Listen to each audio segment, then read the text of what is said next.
my name is Jessica Schmoody. I'm going to tell you a story about my first trip to Eastern Illinois University, or EIU as it's abbreviated. This was back when I first had turned 21, so I think that's 2010 maybe. My sister was studying at Eastern to be an early childhood education major. She was just about to finish. So a group of us thought it might be a good idea to go down during the week of Halloween and celebrate one last hurrah with her before she graduated and came back home. So there was probably 3 of my friends and my boyfriend and I. We all piled in my friend Brendan's van. He actually has a Nissan Cube, I think it's called. It looks like a toaster. It's one of those square silver cars. Anyways, we all piled in there, and it was about a 2-hour drive from Chicago to Eastern. And I remember one of us thought it would be funny to put my friend John's phone number on a piece of paper and post it in the car window that said, "Call for a good time" on it, so that passing cars would call his phone, and I don't know where it would lead to, but we all thought it was a good idea. And John wasn't with us that weekend, so maybe about an hour into the trip, John was calling our phone saying, "I'm getting all these weird phone calls from people," and we just thought it was hysterical. So anyways, we got down there. I think it was about 7 or 8 at night. It was pretty early in the evening, and she lived in a 5-story apartment building just west of the college campus. It was in walking distance for her, so it was really nice. So she didn't have to, come back from class late at night and have to worry about, stranger danger or anything like that. So, yeah, it was a nice apartment building, and we parked out front, unloaded all our stuff, brought it upstairs, met her roommate. Her name was Nikki. She was pretty nice. She really liked to party. We found that out later. But my sister said, that she really wanted to show us a good time, and that she was planning on inviting a few friends over in a few hours, and we could all drink and enjoy ourselves. So I remember I was dressed as Raggedy Ann that year. Yeah, I was dressed as Raggedy Ann. My sister was an Egyptian. My boyfriend was a cheerleader. My friend Brendan was a leprechaun because, well, normally he looks like a leprechaun. He's about 4 feet tall. He has curly red hair, and he's got the most hysterical, high-pitched laugh. He sounds and looks like a leprechaun, put it that way. So I can't remember. 2 of our other friends were dressed as something, but it's not important.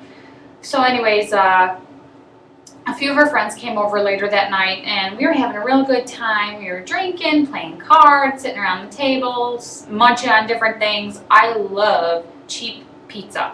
So there was Little Caesars literally right down the block. And we made sure to make a trip over there earlier in the night so that it would be there for us while we're drinking and playing our game. So yeah, I really enjoyed that part. But we were sitting around playing, and my friend Brendan, I could see, was getting pretty drunk pretty fast.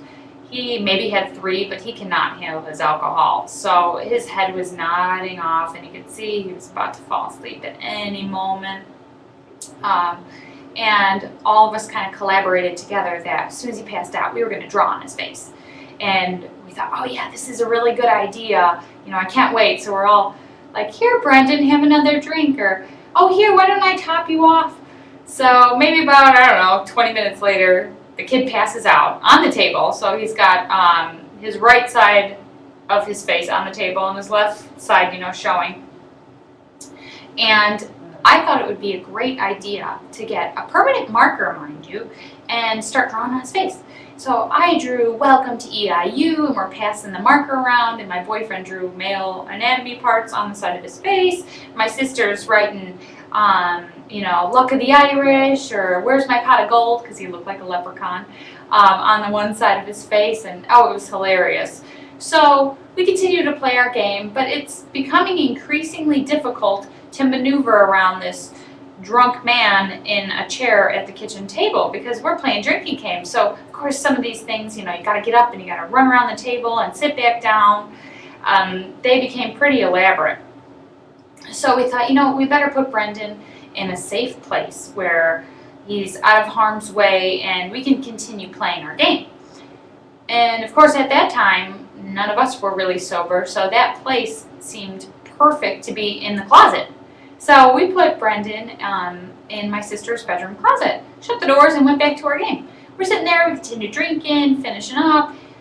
Maybe about 5 minutes later, the fire alarm starts going off. And I look at my sister, and I'm like, what should we do? Should we leave? Should we go outside? And she's like, oh no, this happens all the time. Don't worry about it. It's probably another party in the building. Somebody did it as a joke. Go ahead, have a good time. Keep playing. So, okay, so, we keep playing our drinking games and we're drinking, and a little while later, we hear this knock at the door. My sister gets up and, figured maybe it was one of her friends that she had invited that was coming, and she gets to the door, opens it, and it's a firefighter. And he's like, we need everybody to vacate the building, we need to check each room and make sure there's no fires because we're responding to a call. And she's like, oh, okay. So all of us get up from the table and we head down, completely forgetting about Brendan, of course. So we're all in the parking lot, waiting for them to tell us, yeah, it's okay, you guys can come back in and, let the firemen head out. And we were down there for a little while, and all of a sudden we see this fireman coming out of the front doors of the apartment building because all the residents were standing in the parking lot, waiting to come back in. And we see this fireman coming out of the doors carrying our friend Brendan, wrapped in a fireproof blanket.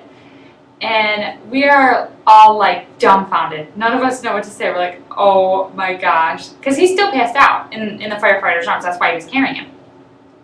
And the firefighter starts asking people around in the parking lot, all the residents, whose child is this? Whose child is this?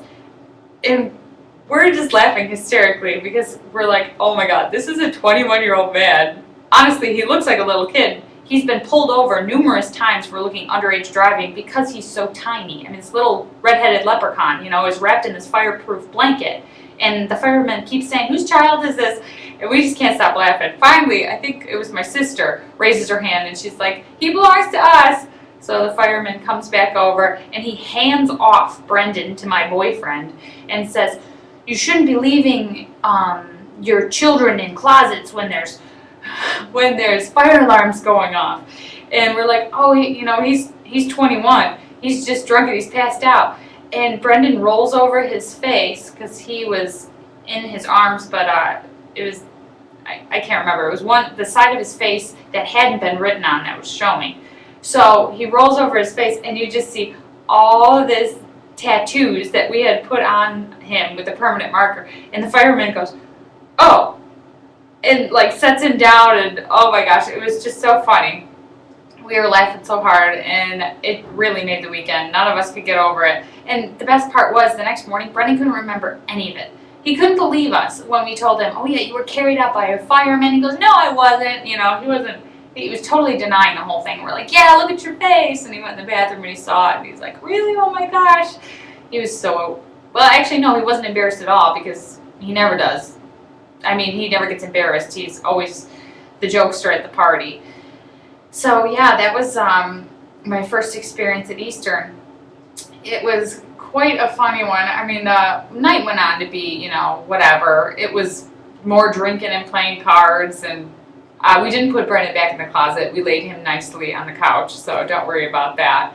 And, she graduated, I think, later that year, and it's a shame I have nobody to visit at Eastern now because she's back at home and she's married and has a kid. Go figure. So this responsible sister is no longer my party go-to girl, I guess you could call her. But I'm always looking, for anybody that might be down there. It was a good time. It was a really fun town.